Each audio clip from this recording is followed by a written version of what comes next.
সুপ্রিয় দর্শক, আসসালামু আলাইকুম। আশা করি সকলে ভালো আছেন এবং সুস্থ আছেন। আল্লাহর রহমতে আমিও বেশ ভালো এবং সুস্থ আছি। তো যারা চিন্তা করছেন সৌদি আরব কিংবা ইউরোপ যে কোনো দেশে আপনারা যাবেন, ঠিক আছে, এই ভিডিওটি হচ্ছে তাদের জন্য। আসলে কোন পথে কোন উপায়ে গেলে আপনার জন্য নিরাপদ, বা কোন উপায়ে আপনি টাকাটা ব্যয় করলে আপনার টাকাটা নষ্ট হবে না, সেই বিষয়ে আজকে কিছু কথা বলতে চাচ্ছি এবং সঠিক একটা পরামর্শ দিতে চাচ্ছি। যেই পরামর্শে আপনি যদি বিদেশে আসেন বা দালাল কোনো এজেন্ট, আসলে কোন এজেন্সির মাধ্যমে আসলে আপনার জন্য ভালো হবে কিংবা কোন দালালের মাধ্যমে আপনার বিদেশ আসলে ভালো হবে, সেই বিষয়ে আসলে কথা বলতে চাচ্ছি। আসলে দালাল দালাল ছাড়া আমরা কেউ বিদেশ আসতে পারি না, ঠিক আছে?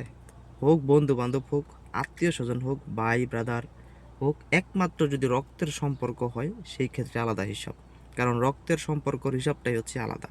আপনার সম্পর্ক যদি থাকে রক্তের, আপনার ভাই, চাচা, মামা, কিছু কিছু ক্ষেত্রে তারাও কিন্তু প্রতারণা করে, ঠিক আছে? আপনার কাছ থেকে 4 লক্ষ 5 লক্ষ টাকা নিয়ে তারা খাইয়া ফেলায়, কিন্তু আপনারে দেয় দিন শেষে লোড়া ধরায় দেয়। লোড়া বলতে তো বুঝোই, যারা বিদেশ করেন কিংবা প্রবাসী আছেন অথবা পুরাতন রয়েছেন, তারা কিন্তু এই বিষয়টা বুঝতে পারবেন। তো এই জন্য বলতেছি যে আপনি একটা জিনিস চিন্তা করবেন। ফর এক্সাম্পল, আপনি যদি সৌদি আরবের দিকে আসেন, সৌদি আরবের যে আবহাওয়াটা আছে আমার জানা মতে, আমি সেটা বলতে চাচ্ছি। আপনি যদি সৌদি আরব আসেন, আপনাকে ইকামা চুক্তি করতে হবে। ইকামা চুক্তি করে তারপরে আপনাকে আসতে হবে। সেই চুক্তিটা হতে হবে এরকম যে আপনি সৌদি আরবে আসবেন, ঠিক আছে? আসার পর অ্যাট ফার্স্ট আপনাকে বাংলাদেশ থেকেই কিন্তু আপনাকে টিকিট দিবে। টিকিট তো মাস্ট বি দিবেই। Visa, ticket.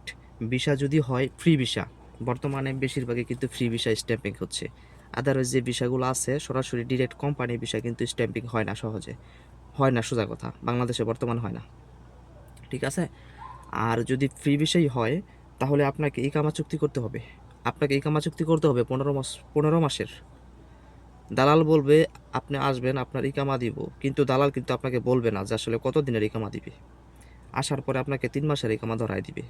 ওই ইকামা কিন্তু ইকামা না, এটা হচ্ছে পাসপোর্ট এফসার, ঠিক আছে? অর্থাৎ আপনি এই দেশে পাড়া দেওয়ার পর থেকেই আপনি 3 মাস বৈধভাবে চলতে পারবেন যদি ফ্রি ভিসায় আসেন তাহলে, ঠিক আছে? এই এই জিনিসটা মাথায় রাখার চেষ্টা করবেন। আরেকটা গুরুত্বপূর্ণ কথা হচ্ছে, আপনাকে 15 মাসের চুক্তি করে আসতে হবে। এবং এখানে ফ্রি ভিসার মেবি বর্তমান প্রাইস আপনার 65 থেকে 70-এর ভিতরে হবে। 65 থেকে 70-এর ভিতরে, এই জিনিসটা মাথায় রাখবেন। ভিসা স্ট্যাম্পিংয়ের ক্ষেত্রে সেটা যে কফিল দিক বা দালাল দিক, ঠিক আছে? কফিল তার প্রয়োজনে উঠাইবে কিন্তু ফয়দা নেবে। তো যাই হোক, বর্তমান রেট হচ্ছে 65 থেকে 70-এর ভিতরে মেবি, ঠিক আছে? তো যদি 65 থেকে 70 হয়, আপনার টিকিট খরচ আছে। বর্তমান যদি লোকাল টিকিট হয়, আপনার ভিসা ফ্রি ভিসা যদি হয়, সেই ক্ষেত্রে আপনাকে লোকাল ভিসা দিবে এবং 100%ই লোকাল লোকাল টিকিট দিবে, ঠিক আছে?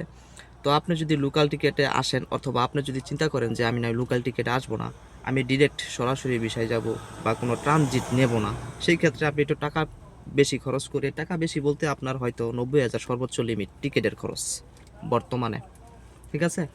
আর যদি লোকাল টিকিট হয় তাহলে ওই 20,000 ভিসা স্ট্যাম্পিং বরাবর মানে খরচ হবে। সেটা হতে পারে 65 থেকে 70, ঠিক আছে? অর্থাৎ বর্তমানে 60ও হতে পারে, 60ও হতে পারে, কারণ আমি যখন আসছি তখন 60 65 এরকমই ছিল, আরও কম ছিল আর কি। তো যাই হোক, আমার ওটা সঠিক খেয়াল নাই, তবে এরকমই হবে। তো সব মিলিয়ে ধরেন আপনার 60ই ধরা যায়, 60। আর ওদিকে আচ্ছা 65, ঠিক আছে? 1 লক্ষ সামথিং এভারেজে আপনার আওয়া যাওয়া মেডিকেল এভারেজ সব টোটাল ধরে মনে করেন 1,60,000, ঠিক আছে? 1,60,000 টাকা, ঠিক আছে? এটুকু হচ্ছে আপনার এই মানে এই দেশে আসার পর আসা পর্যন্ত খরচ, ঠিক আছে? আসা পর্যন্ত খরচ। এখন বাকি যে ইকামা খরচটা রয়েছে, ইকামা খরচটা হচ্ছে বর্তমান রেটে 11,000 রিয়াল। সৌদি আরবে যদি হয় 11,000 রিয়াল। এই জিনিসটা কনভার্ট করবেন আপনি বাংলাদেশি টাকায় যে কত টাকা আসে, ঠিক আছে? মেবি বাংলাদেশে প্রায় 11,000 রিয়াল, তো আপনার 3,000-এ যদি লাখ টাকার উপরেও হয়, ঠিক আছে? তাহলে হিসাব করেন কত টাকা আসে। 6,000-এ 2 লাখ, ঠিক আছে?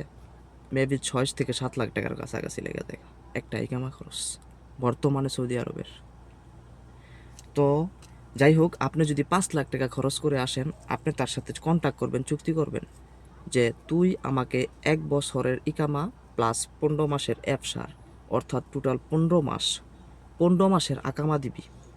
যদি তোমার কাছ থেকে 5 লাখ টাকা চায়, তাহলে যদি 5 লাখ টাকা করে দালাল চায় বা 5.5 লাখ টাকা চায়, বর্তমানে এটাই হচ্ছে সৌদি আরবে। 5 থেকে 5.5 লাখ টাকার ভিতরেই মানুষ কিন্তু এখন সৌদি আরবে আসছে। তো যদি আপনারা এই রেটে আসেন, তাহলে অবশ্যই দালালের সাথে চুক্তি করে আসবেন যে আমাকে 15 মাসের আকামা দিতে হবে।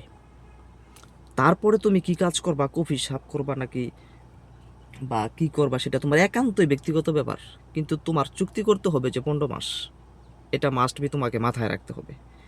তারপরে আইসা তোমার যদি কফি শপ হয়, দালালের সাথে কন্ট্যাক্ট হয় যে কফি শপ, অথবা রেস্টুরেন্ট হয় রেস্টুরেন্ট, কোনো সমস্যা নাই। কিন্তু ইকামা তুমি আসার সাথে সাথে 15 মাসের ইকামা নিয়ে আলে। সে কীভাবে দিবে সেটা তার ব্যাপার, কোন কফিলের কাছ থেকে দিবে সেটা তার ব্যাপার। এই কনফিডেন্স যদি দালাল দিতে না পারে, তাহলে আপনি কখনোই দালালের সাথে আসবেন না। সেটা আপনার আত্মীয় স্বজন হোক বা ভাই বন্ধু হোক, যে যে কেউ হোক, আপনি আসবেন না। আশা করি বুঝতে পারছেন বিষয়টা ক্লিয়ার। তো এই ছিল আজকের প্রসেসিংটা, আমি আপনাদেরকে যথেষ্ট ধারণা দেওয়ার চেষ্টা করলাম, আশা করি।